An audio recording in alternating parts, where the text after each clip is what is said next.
Hello and welcome to Faithfully Stampin' with Jennifer Helm. I am Jennifer Helm, the Faithful Stamper, an independent demonstrator with Stampin' Up! And today I have for you a quick and easy card sketch. This is a great idea. It does not take a lot of supplies. It's super easy, very easy to replicate, and is just perfect for any occasion. So you can use up some scraps of designer series paper, which we always have on hand, right, to make a sweet and simple card. So let's go ahead and get started. The first thing you will need is a cardstock base. This is 8.5 by 5.5, scored at 4 1/4 on the 8.5 inch side. So your typical card base, and this is Calypso Coral that I'm using. And next we are going to need a few different pieces. You're going to need a piece of designer series paper that's 2 by 4. And I'm just going to go ahead and give you all the measurements at one time. A piece of cardstock that is 3 inches tall. No, I'm sorry, 3 inches wide by 4 1/4 inches tall. And then a piece of designer series paper that is 2 3/4 inches wide by 4 inches tall. And this is going to be the basics for assembling the front of our card. So first up, we're going to take that piece of designer series paper that is 2 by 4. If you have a directional print, make sure you just are mindful of that. And this one we're going to glue right to the front of the card at the bottom. So I'm going to bring out my Stampin' Seal Plus. It's my favorite adhesive, even though mine is persnickety on camera. And this goes right at the bottom on the front of the card. Just give that a press down. And then we're going to take the piece of cardstock and the piece of designer series paper, and we're just going to layer these together. If you haven't already, I would love it if you would take a minute and subscribe to this YouTube channel. I do videos twice a week, different card techniques and things, and would love to have you join me. All right, so layer that together, and then we're going to glue this to the front of the card. Now you can very easily use liquid glue, and you could even mix this up a little bit if you wanted to pop this piece on dimensionals, you could. Got a little bit of glue hanging off the edge here. So it's up to you, but I'll show you the basics for the card and then you can experiment.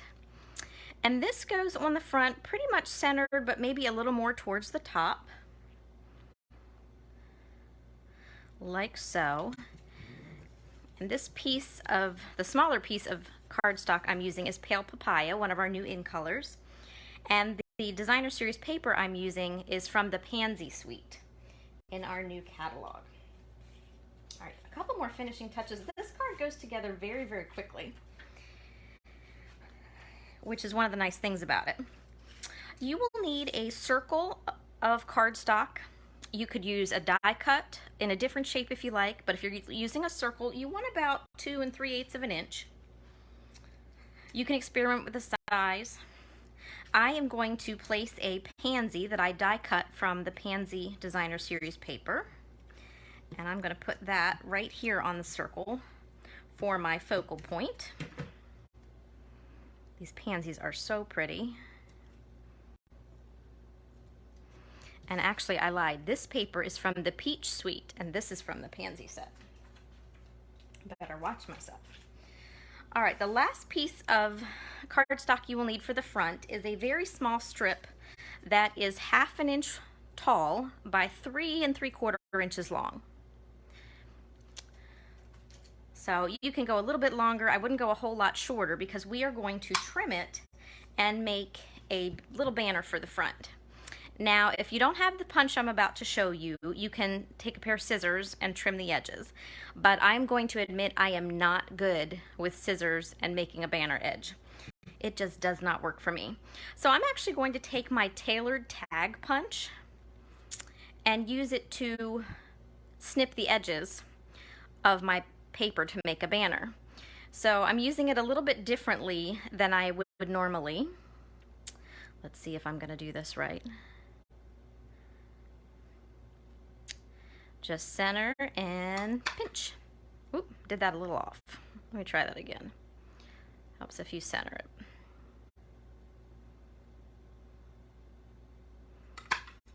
That's better. And see, I just nipped that edge. The trick is to keep your paper on the outside of the punch and come in from the side. But this is my favorite trick because if I were to try it with, even if I use a pencil and a ruler, I still somehow manage to cut it wrong. There we go. And I'd end up with a tiny little stub of paper because I'm just not skilled with scissors for this kind of thing. So what I'm going to do is glue this banner on. I'm actually going to glue this one on flat as well. You could always pop this with dimensionals if you prefer. Having trouble running my adhesive off tonight. And you can fool with your banner placement. I'm going to stay towards the top of this piece of designer series paper at the bottom, but you could move it up to the middle, totally up to you where you want to put it. And just try to center it. The reason I recommend going at least 3 3/4 of an inch is because if you want it to overhang on the sides, you don't want to lose a lot on the edges. You could even go up to 4 inches and just trim it down from there. Now I'm going to take my circle, my focal point here, and add some dimensionals. And pop this on the front.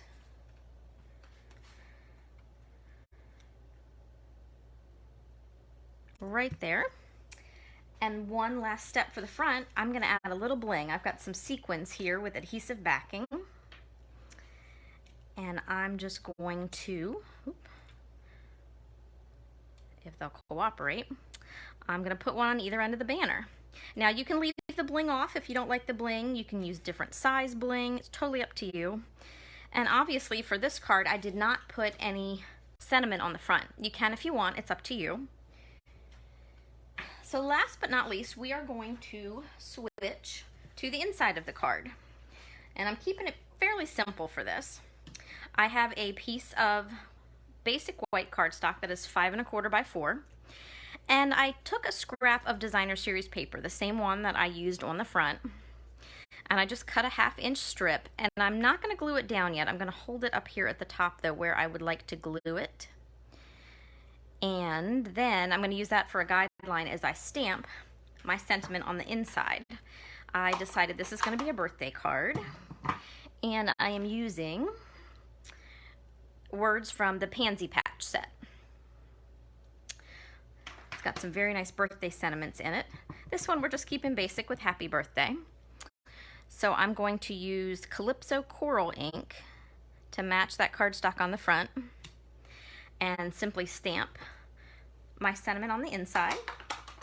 And since that came out well, now I can go ahead and glue my strip of designer series paper down. Remember, if you were not so lucky and you misstamped, since you haven't glued this down, all you have to do is flip it over and try again. Every white piece of paper has 2 sides, and sometimes you need them. So now that I'm ready and I have a good impression, I'm going to glue that strip of designer series paper down, flip this over and put some adhesive on the back.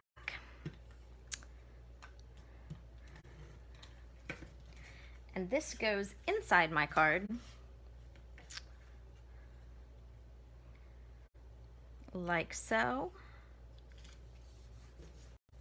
And now I have a perfectly lovely simple card ready to go.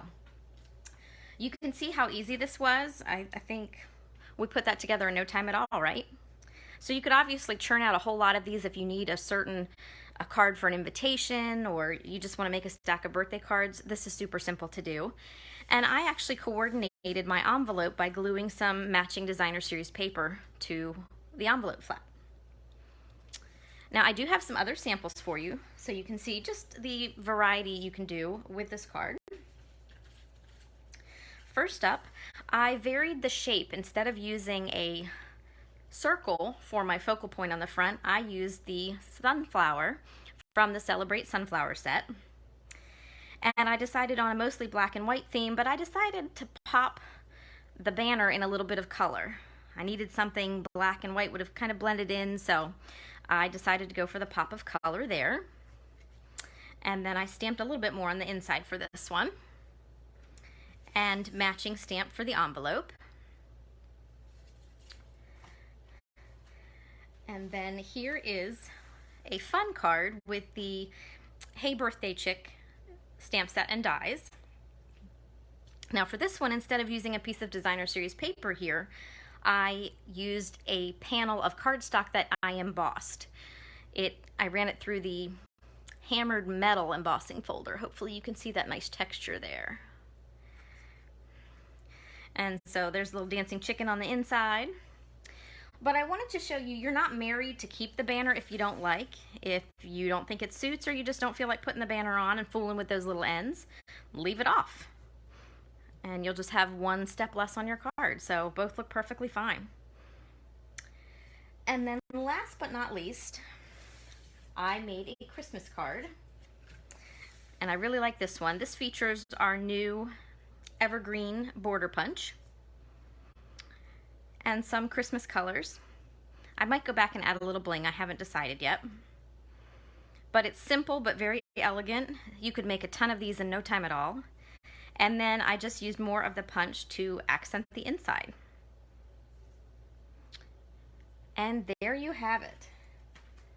A quick and simple, easy card sketch that you can use for any occasion. Thank you so much for watching. I hope you'll come back again and watch some more crafting videos. Take care and happy crafting.